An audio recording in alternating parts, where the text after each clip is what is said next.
Angibingelele bonke abalandeli beDasenhoek Galaxy TV. Masikhuluma ngeDasenhoek Galaxy abaningi bayazi ukuthi ngihoste ama-podcast ahlukahlukene. Namhlanje ke ngigqoka ikapisi leDasenhoek Galaxy TV Watt 14. Ingakho ke sizothatha leli thuba lokuthi sinibingelele nonke zakhamisa seWatt 14. Igama lami ke ngumthokozisi abaningi bayangazi ngowaKambonambi. Namhlanje ke asikho ohlelweni lika ake sifune sithole sisohlelweni lama ward councillor. Ingakho ke sibize umnewethu omunye okhona la ngaphakathi eWatt 14 ukuthi azosicacisela kabanzi ngalento yama ward councillor. Sibeke sesithatha ke igxathu lapha nasibiza insizwa ekuthiwa uNkanyiso waKwaNdlovu okuyona yona ke ezokwazi ukusithatha isibeke ukuthi kwenzakalani moving forward. Kanyiso mfowethu sicela ukukubingelela kulolu hlelo leWatt 14 Galaxy TV. Asibingelele sibingelele ababukeli emakhaya. UNkanyiso waKwaNdlovu ukhulumayo ngaphansi isifundayo sakaZulu Natal. Yes. eThekwini region. Ngaphansi kweHenry Bona zone kuWatt 14. uNkanyiso waKwaNdlovu uyiformer regional member yabantu abasha enhlanganweni yomkhonto wesizwe. Aphinde abe yiformer zonal member yaseHenry Bona zone. Currently uNkanyiso waKwaNdlovu akukho la eseva khona njengamanje, just a volunteer, ordinary member nje umkhonto wesizwe esebenza iground nje kuphela. Sifisa ukwazi lapha eWatt 14 njoba kunenhlelo zama ward councillor. Umkhonto wesizwe uqinisekisile ukuthi zonke izinto ezenzakalayo mawubuka national eParliament uyabathola abantu abasha, mawubuka lapha ema legislature uyabathola abantu abasha. So yonke into eyenzakala kumkhonto wesizwe ithi ayikhande ifake iyenze imixed generation. So sabantu abasha simelelekile kakhulu mangabe sesiyala phansi kuma local government, mawubuka ama election machinery omkhonto since esebekiwe swakhethile sawabeka. Uyathola khona abantu abadala, uyathola khona abantu besilisa, besifazana besilisa, bakhona futhi nabantu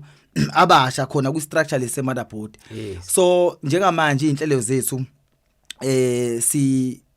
sisabeke ama party agent for now. So siyalungisa njengamanje ukuthi ama party agent ethu akwazi ukuthi ayothola itraining.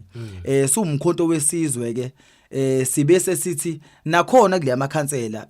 abantu abasha abayithole nabo bemelelekile, bangayitholi beyabantu abazophenduka idebhisi zabantu abathize. Kodwa sumkhonto wesizwe siyabanikeza abantu abasha ithuba lokuthi nabo abayifune bayithola abantu abasha bakwazi nabo ukuthi bakwazi ukungenela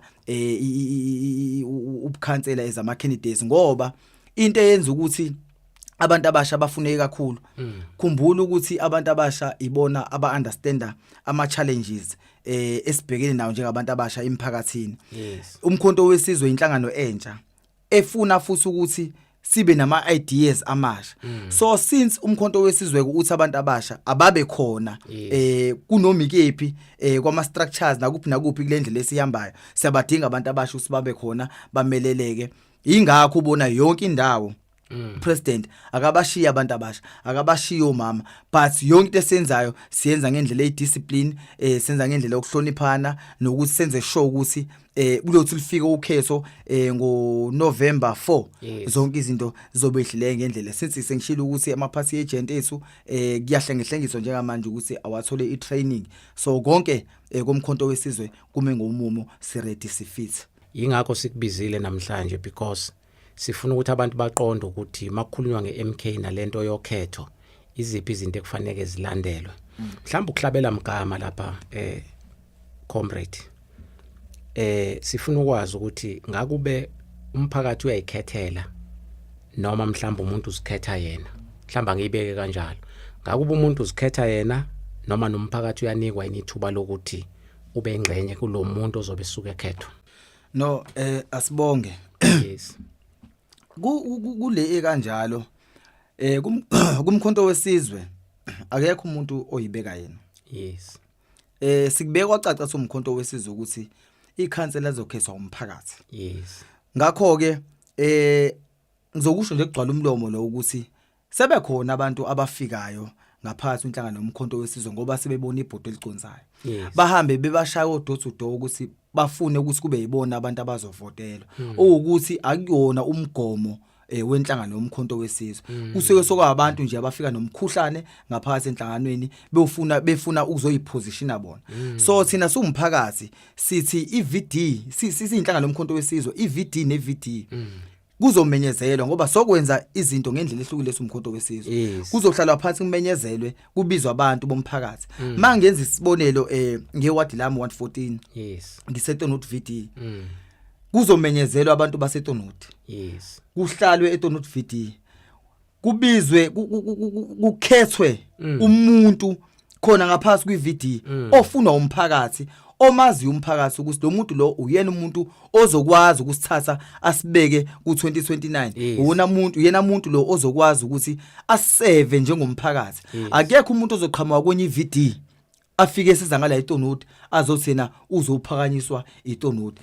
ayiphakamisa umuntu wayo idazuke ayiphakamisa umuntu wayo imawelewele ayiphakamisa umuntu wayo sikwazi ukuthi sonke sesohlangana endaweni central webhayi sekuzophuma umuntu oyedwa lapho ozolida wonke lo mphakathi so abantu abakwaziyo kahle kamhlophe abantu abahlala nawe kwiVD awaziyo abantu bakwenye iVD so mabengakufuni laba bakho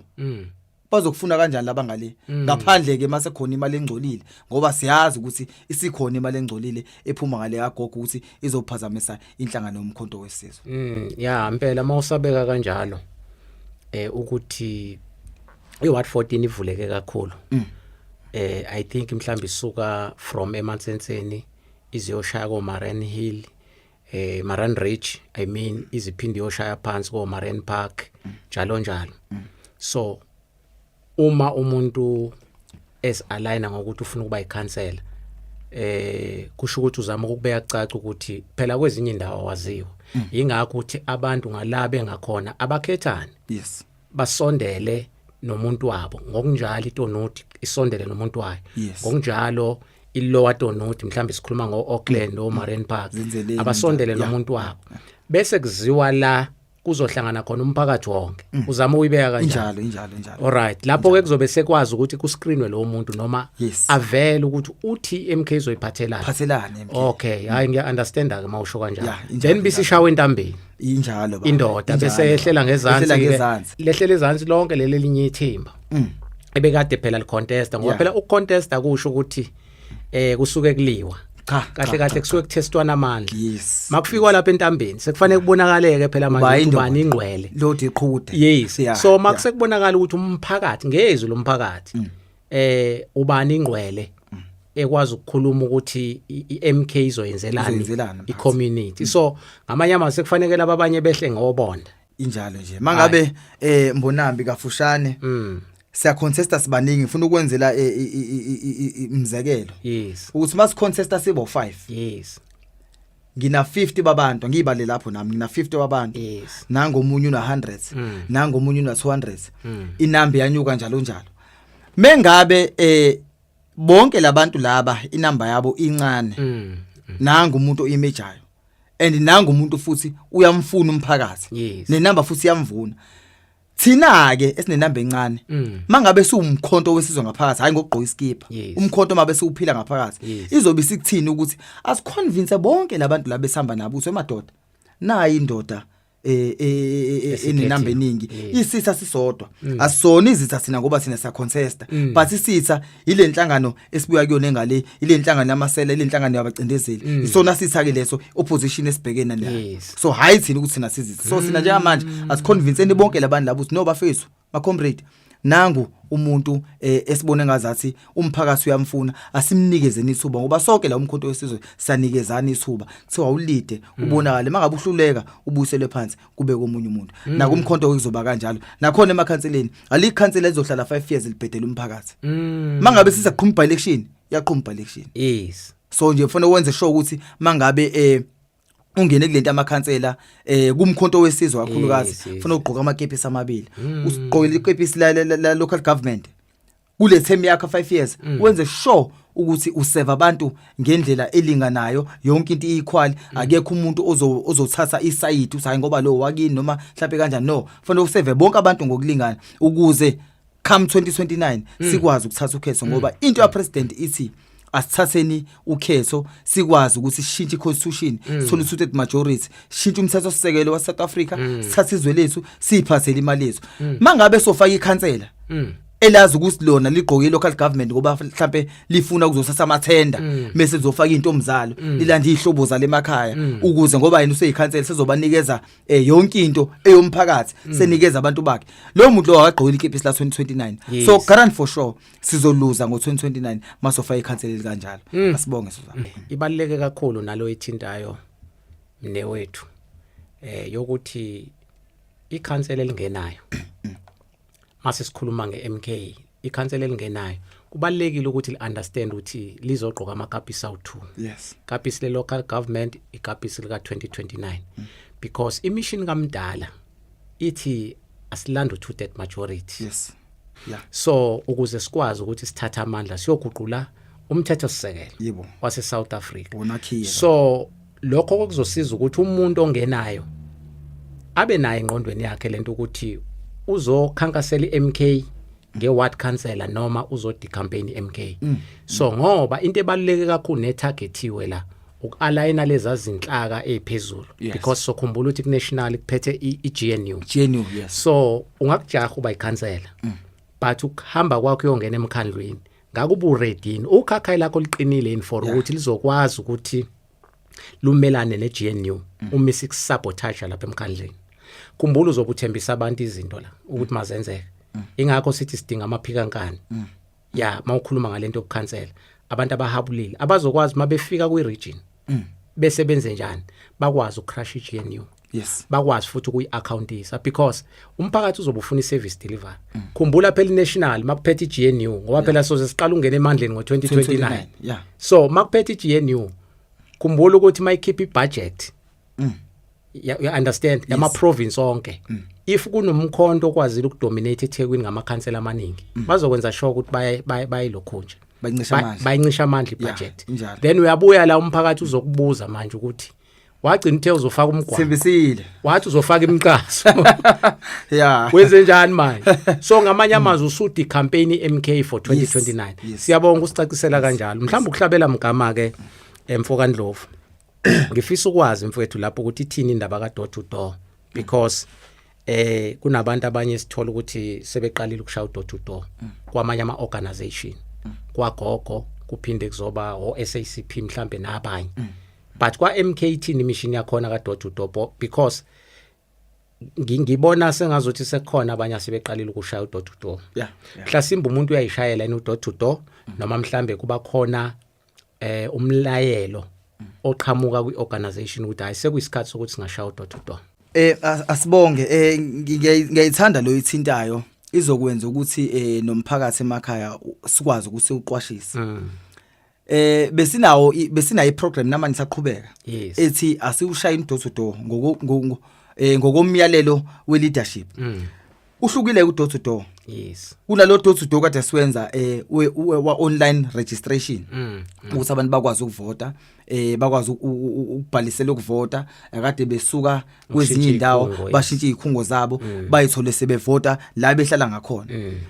bese ke kuba khona lo door to door lo wrong ekade ungakashiya ukuthi wasushaya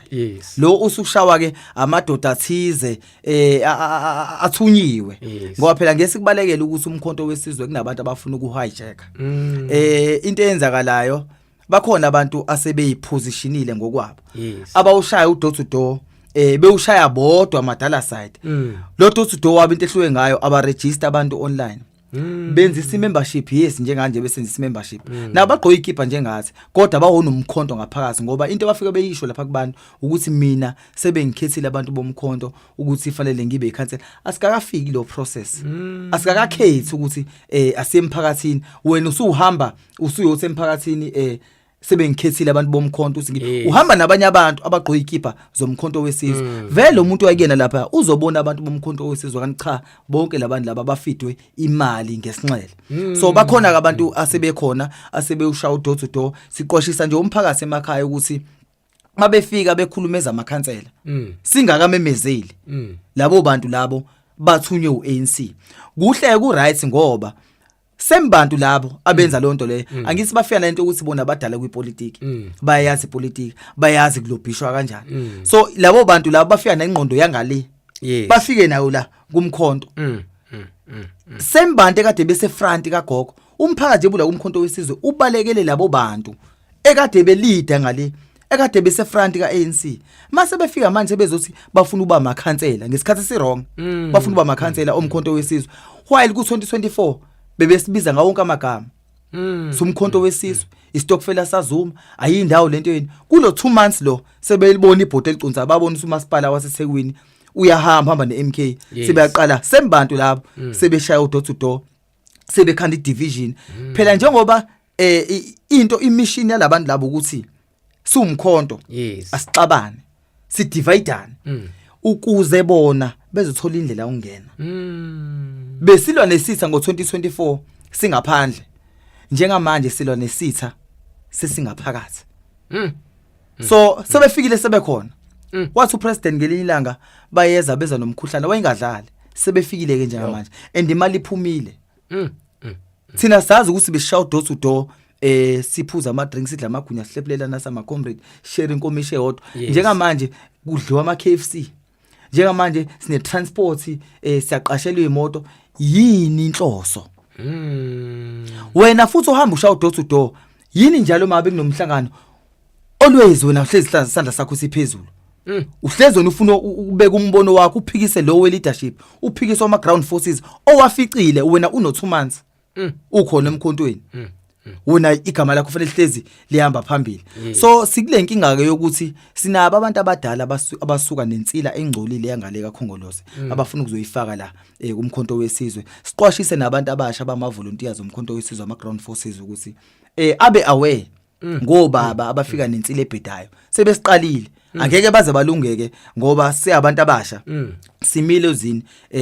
lomkhonto wesizwe siyayazi lefanele siyenze siyamazi umuntu esimlandelayo only one command President Zuma wasitshela kwasekuqaleni mawulalela ama video akhe uhlehla nama clip akhe aqwashisa ukuthi kunabantu abezayo so si aware ngalabo bantu labo and si aware ukuthi khona abantu abadala aba weak kangakanani ukuthi bayathengeka ngokwesizwe so umkhonto wesizwe udinga thina abantu abasha aba strong abanama ideas are right abaziyo futhi bona bawumkhonto ngaphakathi ekujuleni kwenhliziyo zabo sibonga kakhulu ukuthi uyicacise naleyo ngoba siyaxakeka impela sibonayo kuqhuma door to door but na abantu abaningi abayi MK abanye sebeloke bebuza ukuthi siqaliwe indlento yokukhetha ukukhansela because sazi ukuthi izinto mazenzeka ziyamenyezelwa so ngamanye amazwi siyabonga ukuthi uyicacise leyo mhlamba ke siqhubekele phambili yini MK ethembisa abantu mayingase umphakathi uyinikeze ithuba lokuthi siyacela kule ward nisilide naleyo futhi imnandi kakhulu ngizocela ukuthi ngikuphinisele la before ngize ngifike kulelo point lakho kulo mbuzo wakho ukuthi uyakhumbula ngo2024 ukuthi umkhonto wesizwe wathatha ngamalengiso kahle kahle kuzo lonke kakhulukazi kwiprovince yaKwaZulu Natal into ke impi esasibhekene nayo kwaukuthi yimpi sibhekene nesela isitha sibhekene futhi nomcindezeli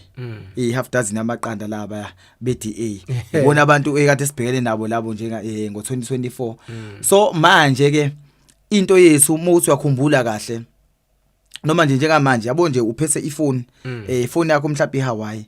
ngiphethe iNokia khona uphethe iSamsung khona uphethe yes icompetition uhamba ngeToyota ngihamba ngeGolf competition ugqoke iZanothi ngigqoke iAll Star competition ngisho ngaya kuMiss kuyobuka uMiss ehholo kuyaculwa ehholo izamathalente noma ungaya noma yini enziwa nje ehholo amajaji uzofika wathole phambili amajaji awu4 akulona ijaji elilodwa ngivotela iMK uvotela iANC uvotela iPAC ngalenganisa ngazi uvotelana mangabe ama kwi-ballot sithola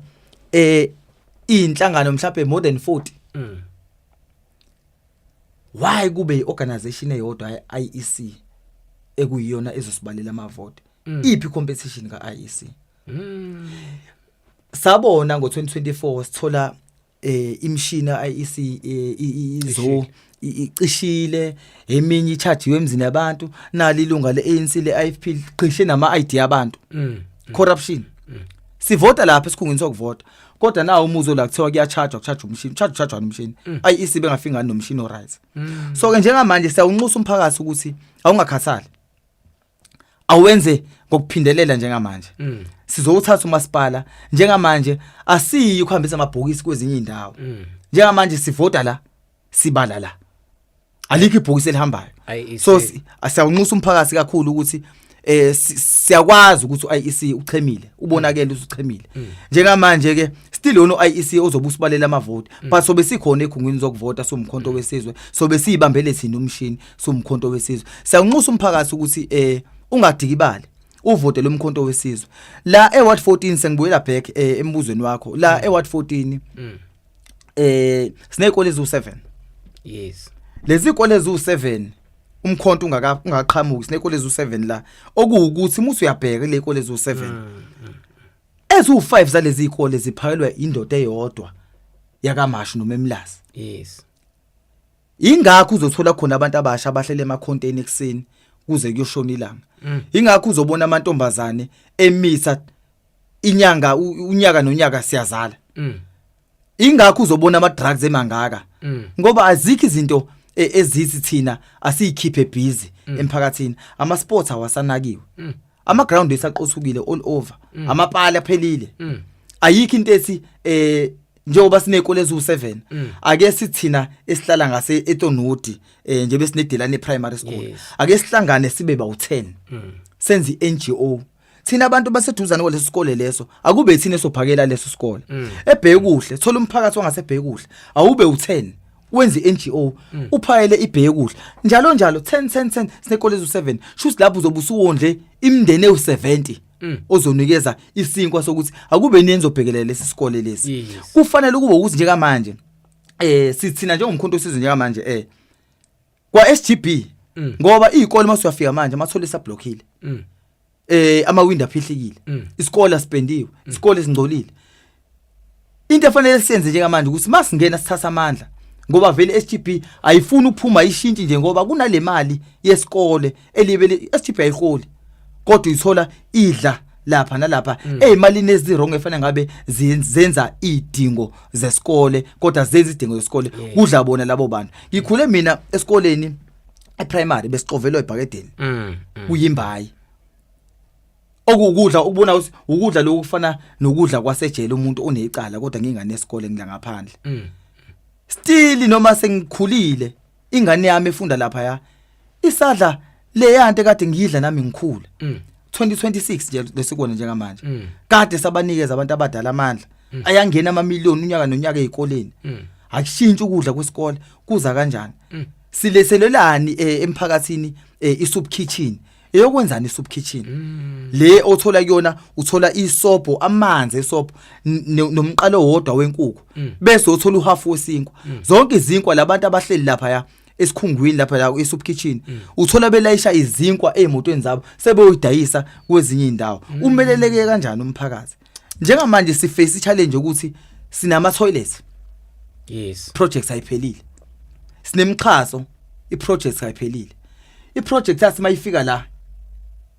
yangafuni ukuthi sebenzisana nomphakathi ngoba mangabe kufika iproject emphakathini siyabizwa siwumphakathi fanele sazi ukuthi umphakathi uzobenefisa kanjani abantu abanezinkampani ngaphakathi bazosabha kanjani nini then ngokwe labor umphakathi uyithola kanjani ukuthi umeleleke ngokwe labor akungasebenza abantu bakozinye indawo bakhe imxhaso yiso ngala angafiki iproject enkulu mase izoqeda yonke indaba omxhaso awukwazi ukuthi uthole imxhaso iproject emxhaso e20 wena udibhizi izindle ezu30 bese emva kwaloko wakhe imxhaso ewu10 bese uthi budget iphelile budibhizelana zonke lezi izindlu yes ubuwafunele nama house numbers azo zonke lezi izindlu lezi ngoba phela mase kuphuma ibudget so sekuphumela wonke ama house numbers alezi izindlu lezi so sikhona ibudget yakhona ayisekho kwa voucher ke manje ukuthi ngoba awusena indawo na i-voucher hamba uyithathela imaterial yakhe ayisekho into kanje yashona apha yavalelwana so kuningi ezomkhonto wesizwe sifuna ukulungisa ewadini ngoba uma usuyabheka sinama tavern khona sukhona eWard 14 yes ayikho iclinic iward enjani lelo sinayo ukhansela ukhansela ashintshe imoto ukhansela ashade ukhansela enza konke nje afuna ukwenza akhululeke kodwa azi kahle ukuthi wonile emphakathini abantu abaqashwayo for ama projects athize amancane ama short term contracts qashwa abantu ababodwa uphuma la emgodini wama fiber uphinde uyongena ka Transnet usuke ka Transnet uphinde uyongena emgaqweni asinikezana ithuba kuza kanjani ukuthi uyimember ka ANC uthola imixhaso emithathu uwedwa kwathi kamakhelwane ungekho umxhaso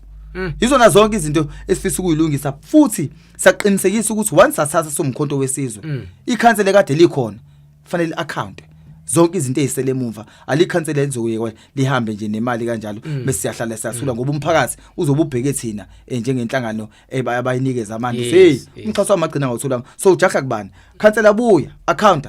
ayikho enye indlela sibonga kakhulu ukuthi usicacisele ngoba abantu abaningi bayakhala la ukuthi sinele sinika amandla that is why sibuza lo mbuzo ukuthi mhlambe njenge MK nizowenzelana umphakathi if kuukuthi uyanika ithuba abantu abaningi no njengoba usuchazile ngeyouth bayakhala ukuthi sinele siniphakamise bese sense emandleni bese niqoqa ubhululu benu yes ninikezane nabelane ngemisebenzi nisivalele ngaphandle ingakho ngibuza ukuthi ngakube le culture nalaka ka MK izoqhubeka yini ngoba abantu bafed up abantu bakhathele manje ukuvota khona sebesho nje bathi hayi thina sisavoti because amanye ama political parties athwele icala lenhlangano ekadibusa yes because iyenze kakhulu abantu abanama masters ama diploma ama degree bahlile emakhaya but hayi uthi imisebenzi bengaqhamuki biqhamuka imisebenzi but be block abantu abathize ukuthi labo bantu bakwazi ukuthi bathole lo msebenzi ingakho sithe kule podcast yase Ward 14 asinibize madoda nizosichazela because abantu abaningi badidekile kulesi sikhathi kule political landscape ekhona eSouth Africa jikelele ingakho uthola ukuthi abantu abaningi abasayinaki indaba yokuvota because bathi siyavota kwayishola umsweli kwathuleka kwathi du njengekhansela emva kokhetho kunabantu abangayitholile imixhaso kunabantu abahleli abafelwa imigwaqo and nami ngabanye babo from 2022 weyikhukhula lezi zabulala abantu abaningi kuze kuzoba namhlanje abantu mabeshonile sibalanda ngaphesheya komfula ngamabhokisi okuchaza ukuthi akasekho umuntu onendaba nomunye umuntu ingakho sithi asinibizeke before siyovota ukuze siyovota sesazi ukuthi into eniphathela umphakathi ngakuba iyafana neyangale la nisuka khona noma ngeni nanonke nisuka khona but umdala usuka khona yes so ngoba once kwafika kulelo zinga elinjalo kobe sekuphelile ngepolitiki eSouth Africa because abantu abaningi bathi ithemba labo lokugcina seleku MK so siyabonga ukuthi usicacisele emne wethu mhlambe nabanye abalalele bangayithathi ngemizwa bayilalele kahle lento esikhuluma because izobasiza izobalekeleka kakhulu ngoba khona abantu abaza bedayiva kwipolitiki bengekho political minded ipolitiki idinga umuntu abe political minded idinga ama political classes ukuze ukwazi ukunderstand imishini yeMK ukuthi ime kanjani even imishini yaka politiki siye sihleze sikhuluma sithi ipolitiki ufuna uunderstand globally mhlambe kangachazi kakhulu ngoba ipodium akuyona yami but bengicizelela nje kokushoyo sifuna ukuthola lapha ngodaba lokuthi sike sezwe kuvunguza umoya ukuthi itshaliwe imali la kwa MK so leyo mali izosebenza ukuthi isplit ama vote noma idivide ama ground forces sike sathola ke futhi ukuthi kunomoyana ukuthi kunabasuka ngala kagogo abangenela kumkhonto ngaphandle bamkhonto wesizwe ngaphakathi bayenye inhlangano so ngamanye amazwi bazokwenza lento ukuthi ba deploy ekutheni bangene kulento yokukhansela ngifisa ukwazi kuyiqiniso kangakanani because ezinye zezinto ziya circulate kanti zamanga uthi bakhona abantu abafikile kumkhonto abangaphakathi abazo destroy umkhonto abazovumbuka ngekepisi le MK kanti ngaphakathi bawukhongoloza ikhona into enjalo yes ngizokusho nje ukugcwala umlomo ngoba kakhulukazi eward lami ngihlala kulona eward 14 isiqalile vele yenzeka sinayo ke inkinga yomuntu oqhamuka ngale ka ANC ofika esenemali esingayazi. Yes. Esimazi edla amagwinya. Kodwa njengamanje imali ngendlela ayichitha ngayo, thenga amafoni, thenga amadata. Kwenziwa yonke into ngemali whereby thina besidinga all along imali ukuthi senze ama programs omkhonto wesizwe just visibility emphakathini ibingekho all along. Njengamanje ke isikhona. Awukwazi ukuthi ungitshela ukuthi uzo contestela ukuba ikhansela. Kodwa wena uyawahlala ama meeting ka ANC. Usahlala ne BGM yaka ANC. Kusakhona imisebenzi futhi oyifunayo ku ANC. Usakwazi futhi ukubonakala nokhansela ka ANC. Wena kodwa futhi uzo contesta kulowo mphakathi lo awukwazi ukwenza into kanjalo. So into ithi labantu abathunyiwe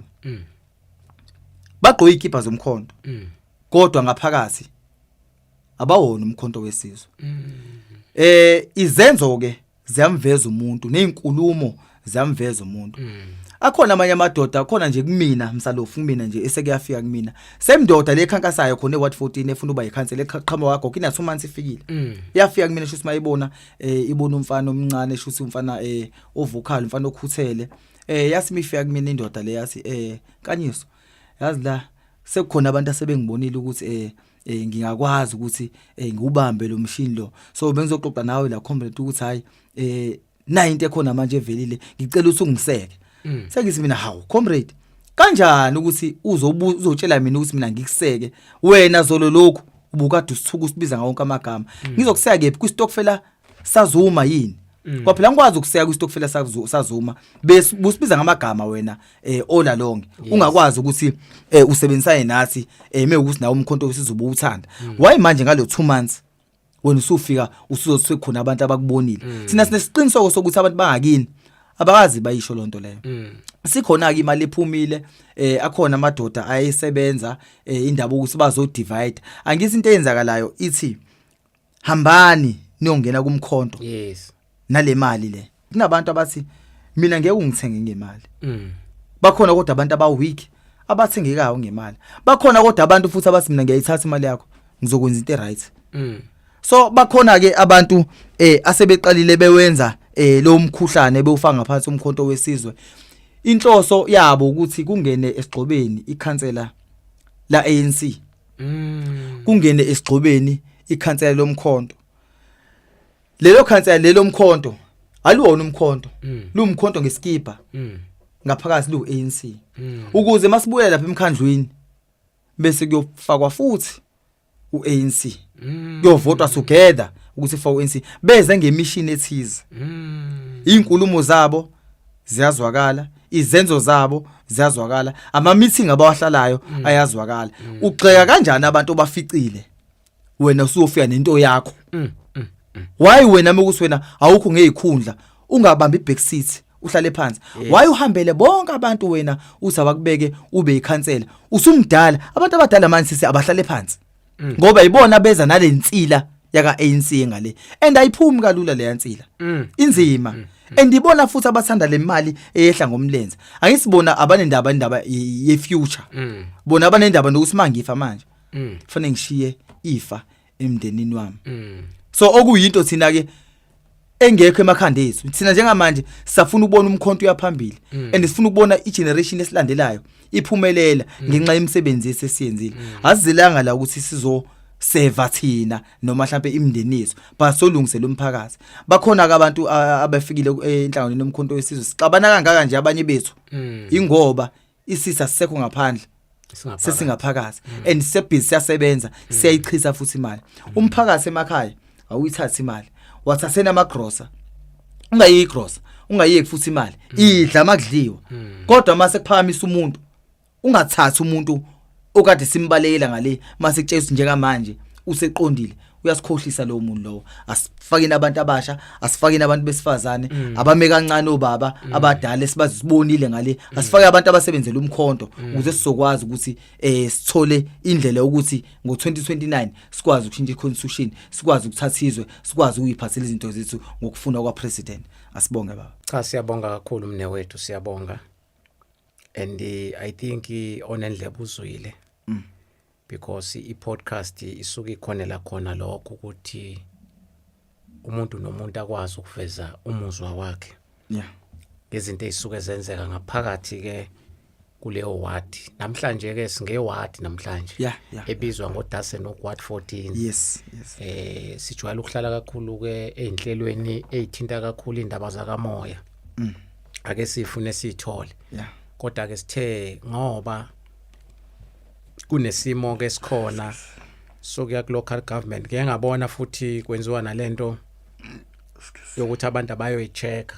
Yes. Yile nami ngoyichecka ngayithola, but into efike yangimangaza kakhulu ukuthi ikhehle lingizalayo lishone last year. Ngifice likhona lapha la kucheckwa khona. Ngabuza kumbuzo ukuthi ufunani umuntu ongasekho la. Then ke wayeseqhamuka nomunye ke engimficile, nomunye ucomrade engimficile wathi naye uma wakhe wadlula naye ukhona la. Hayibo. So ngamanye amazwi asethi nake ufanele ukuthi sithathe inyathelo ke siyobhekana no-IEC ngoba umuntu mekuphuma nje i-death certificate deceased iyavala umholo wakhe, made hola impesheni ziyavalwa zonke into zakhe. Why la ka-IEC esakhona nje umuntu ophilayo? Ngenzeka ukuthi lo muntu mhlambe engasekho ayaphulwa yena amalungelo akhe avotiswe as ispoke but itopic angelinye la. So mhlambe ke sesivala sesivala la mholi. Sithi asingayishile ukuthi uthini umbono weMK ngendaba yokuthi abahambe, ngoba siyabona March and March ama province onke izwe lihleli kwi ticking bomb kahle, but sifuna ukuthola umbono noma ithini MK, because abantu engathi bawabheke kakhulu ama political parties ukuthi ame kuphi ngendaba yokuthi abahambe. No, thina ezumkhonto wesizwe we are very clear. Abantu abangenawo ama documents a proper ukuthi babe South Africa baphindele emazweni angakubo. Leyo ayidingi ukuthi sihlale phansi mhlambe si discuss no. Si clear nje ukuthi mawungena ama documents a proper ukuthi ube la kuleli izwe leli. Phindele ekhaya, hayi ngoba sikuzonda. Kodwa sithi ngoba siyalungisa la. Nawe shona kini uyolungisa izwe lakini ngoba ulanje ngoba konakele emuva. So awukwazi ukuzomusha lana. Sisafuna ukulungisa nathi. Nawe uhlala kini ulungise ikhaya lakini. Kunento eyenzakalayo ke ekhona kuyona yonke indawo. Sinama Pakistan, sinama Somali ama tuck shop. Nama saloon ngokunjalo. Into ithi ke khona iqinise ngesikwazi ukulibalekela lokuthi kunabafowethu abathi mabebona ama Pakistani ngoba awakhokhi intela phela. Awenzi lutho emphakathini, ayinto giving back abayenza eSouth Africa. Phela ukusidayisela izinto nje abazakhe bona ezoshave futhi nakhona. But ke ngenxa usebenza ibusiness lokubulala thina. Ngoba khona abafisa bathi singadla lapha ya. Akithi manje uqukuzeka komqondo wabo nabo bebona ithuba lokuthi na indlela abangafanga ngayo isinkwa emakhaya. But ngenxa ukuthi ke abanye babo bayithatha bayibamba ngendlela eyisinxele kwaba ukuthi sekuchitha ngisho igazi abanye babo, kodwa abanye babo bayibambe ngendlela eright. Into ithi thina njengomkhonto asifuni kulambisa ukuthi kulambe umuntu. Laba fesa bawarentisayo nothi njengomkhonto angibeke icaca, hayi njengomkhonto mangiyibuka mina indlela yami ithi lento mangase sihlale phansi nabafowethu laba asebethathe igxasi lokuthi siyabarentisa laba isecurity sibagadile bese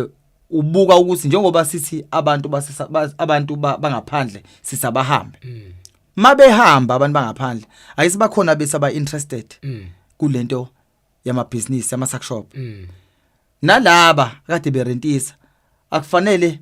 balambe ngoba mase siqosha laba bona laba bengeke baze basithola isinkwa sabo kade besithola eqaleni izochitheka igazi. Yiphi indlela esingagwema ngayo ukuthi ichitheke igazi? Ile ukuthi once wangena esitolo laba kade bekhokhisa abenza into yabo manje ibe professional. Abakhiqiza ithuba lomsebenzi, abasifaka isticker sabo njengama security bese emva lokho bayamqasha umuntu ozohlezi e-standby esitolo security sebesikhiqizile manje ithuba lomsebenzi for lo muntu ozobe ephasela idokipiri egadile le tuck shop while bekwazi ukuthatha imali ye-rent fee. So nawe sikusizile ukuthi sithathe iPakistan silihambise sakuvulela isikhala sokuthi usebenze. So le mali le njengamanje ke ayirotate ubani nobani akadle. Lo we security akasagadile ngendluzulu. Useqashe umuntu ozobe egadile ngempela ngoba i-security company yakhe. Bese wena wase South Africa, wena uthatha isitolo. Wena ke nawe buyisela kuyena phela ukuze kwazi umatshingilane lo elokho egadile. Sigwema indlela ukuthi kungachithe igazi. Ngoba mangizothi no ngiyasathatha isitolo mina mina ngeke ngize ngigadwe enye indoda ila khona sekutholakala sekuzoba khona inkinga ukuthi khona bazosiphela nami ngeke ngize ngilambe. Ukuze sikwazi ukuxoxa ama foreigner asisebenzisana ngokubambisana sabantu base South Africa. Kuyosiza ke lo ukuthi kungabi khona ukuchitha kwegazi nanokuthi kukhiqizeke amathuba emisebenzi ngoba umuntu uyabheka amafemini kakhulukazi la eWestmead kunama foreigner inqwabe eWestmead. But mawula awuyithola imisebenzi lapha eWestmead. Kuza kanjani ngoba phela akhona ama foreigner useduze nefame. Apha ama post akaphume wagcina nje ukubona ipost yase Westmead kuthiwa kuyaqashwa kade wagcina kodwa bakhona abantu abafikayo ukuthola ukuthi musha emsebenzini akayena futhi no South Africa. So iyakutshela ke lonto leyo ukuthi shuthi kutshelwa wona ama foreign ukusilandana abantu bene sibavuma yonke imali makuthiwa nje bakhulu 100 rand ngosuku bazokuthatha 100 rand. Mina 100 rand ngeke ungenzele lutho ngoba mina ngihlala eSouth Africa. 100 rand imkhulu kuyena ngale ekhaya la kubo. So iba kanjalo ke so umkhonto wesizwe si clear ama foreigner wahambe kusala abantu abanama documents aproper nakhona futhi kunama terms and conditions. Angeke uvesana uhlale nje eSouth Africa uma sisitshela ukuthi wena uzovula i-tuck shop la ngoba unawo ama documents aproper ukuthi ube eSouth Africa. No, ama business alocal awabantu base South Africa akuona ama illegal foreigners akuona ama foreigner awangaphandle. Thank you very much. Siyabonga kakhulu mne wethu. Sibonga kakhulu bese kuyiphuzu lokugcina. Mhlambe before ngikunikeza ithuba lokuthi uvale. Siyabonga kakhulu ukuthi kuvela ukuthi iMK mengakuphi. And futhi siyazi ukuthi mayithi abahambe. Ngokunderstanda imission kaMdala ukuthi akushiwo ukuthi ngoba sebe against abantu bokufika. Cha. Indaba ineborder ukuthi umingakaxoxwa le yokuthi amabhoda asuswe. So asikwazi ukuthi South Africa izokwazi ukuthi kuflade wonke umuntu kuzodominatewa ngaphakathi iSouth Africa ngoba kunobungozi bokuthi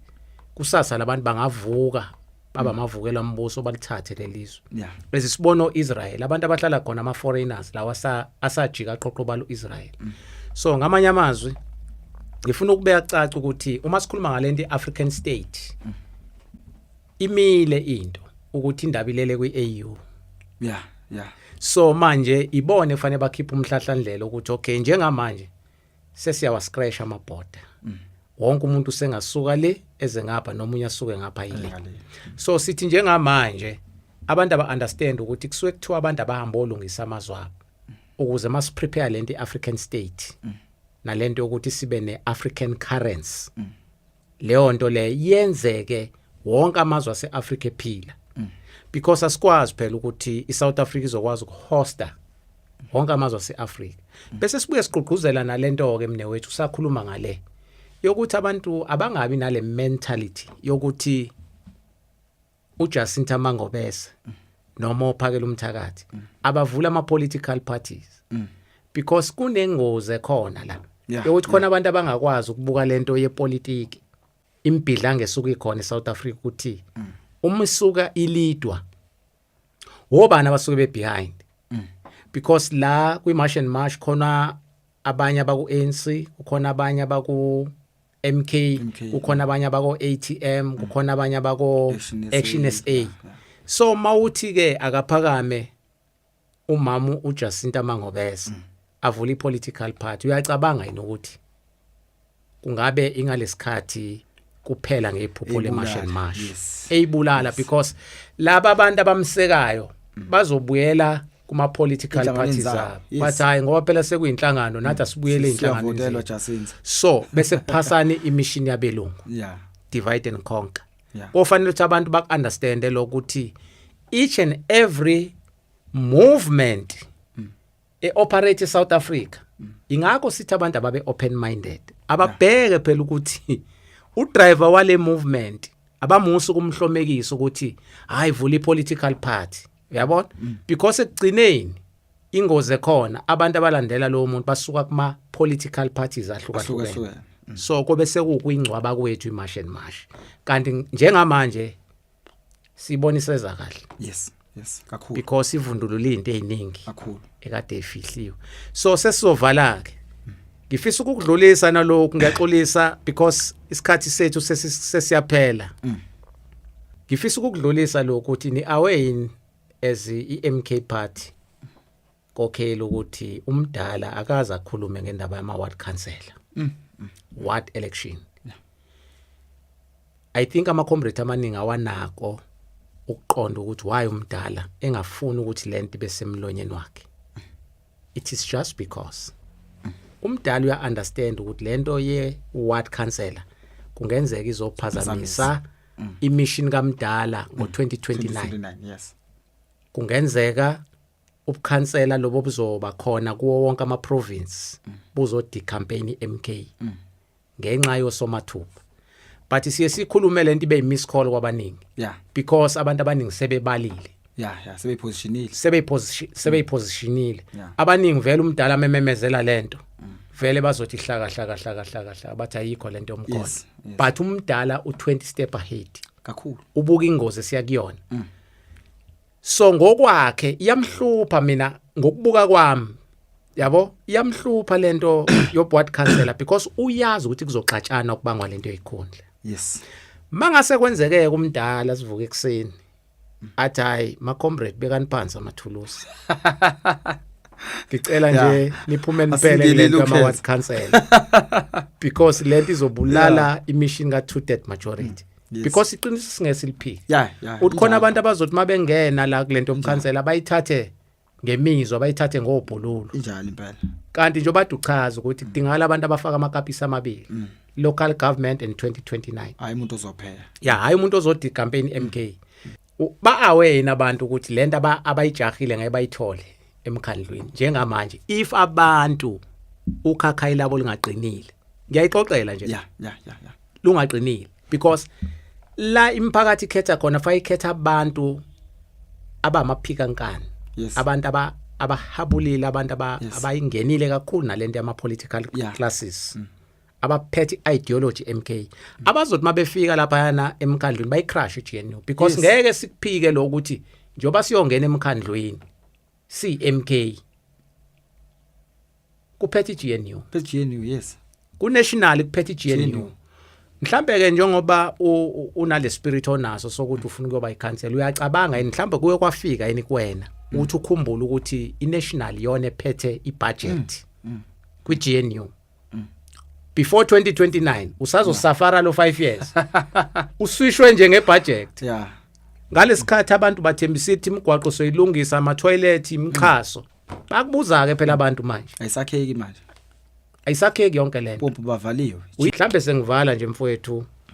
ake ngikunikele lo thuba elincane nje only 3 minutes mfowethu ukuthi away nama comrade ukuthi umdala kungenzeka ukuthi akekho happy ngalento we local government ngicabanga ukuthi kona wonke ama programs esike sibe nawo mengabe our supreme leader upresident Zuma ithatha ipodium akaza ikhuluma indaba yamasipala nangephutha akaza ikhuluma into ahleze ikhuluma upresident ukuthi sifuna sithathiswe sishintshe umthetho sisekelo wase South Africa esibekelwa abacindezeli siphathele thina umhlaba wethu le eyamakhansela upresident uaware vele ukuthi mkhulu umsindo ozosuka ingakho engaza ikhuluma ithina sodwa nje esiyikhuluma ngoba sesibuka option B abanye bethu sebebuka ibhodo elicuntsayo abanye besebeyipositionile sebengene kumasipala bengangeni kumasipala so babodwa sebehome babodwa sebehopremier sesiyipositionile sibaningi okuyinto engagcina isidala umsindo kanti ukube mhlambe sonke sihamba ngokwemiyalelo ya president senza lento efuna upresident ngabe mhlambe njengamanje abekho abanye bethu mhlambe esesibangcwabile njengamanje bakhona ama comrades esongcwabile asazi noma kufiwa ngaphansi noma into ingaphandle yini but bakhona nje basikhuluma mhlambe ngomlazi sikhuluma ngendaweni ngehluahlukene khona ama comrades nje kule sonto siphuma kulona ama comrades ashone ngenhlamvu okuyinto engabanga yinhle neze asazi ke nje bese kwa local government ukuthi ngabe mhlambe iyona yini imbangela yokuthi ngoba manje sisiya kumasipala ngoba phela manje kuthageswa indaba ukuthi siyakubona kanyiso vocal siyakubona kanyiso yathandwa siyakubona kanyiso ufaka ureverse yaphambili then kuthageswa lo muntu lo kanjalo and uyanembwa ngamagama athize uyangcoliswa ufanele ulindele futhi rape uyilindele indaba ukuthi mhlawumbe kuzothi uyantshontsho qhamusa ungenela amaphoyisa uyafrenywa isikhathi esimbi njengamanje sokuyosatha umasipala okuyinto upresident akaza akhulume ngayo so ama comrade ngendlela eseyipositione ngayo ikhona into ethi fanele siyibone ingozi ukuthi khona ingozi elandelayo siyafuna ukwenza imkhuleko ke ukuthi silwisane nalesihlamba sokuthi angagcini sekufa abantu abaningi ngesikwe esincane ngoba lesikwa somasipala asisho ukuthi soshintsha iconstitution still isacindezelekile njengoba sowuphaswa iGNU fanele sithola umuntu ofit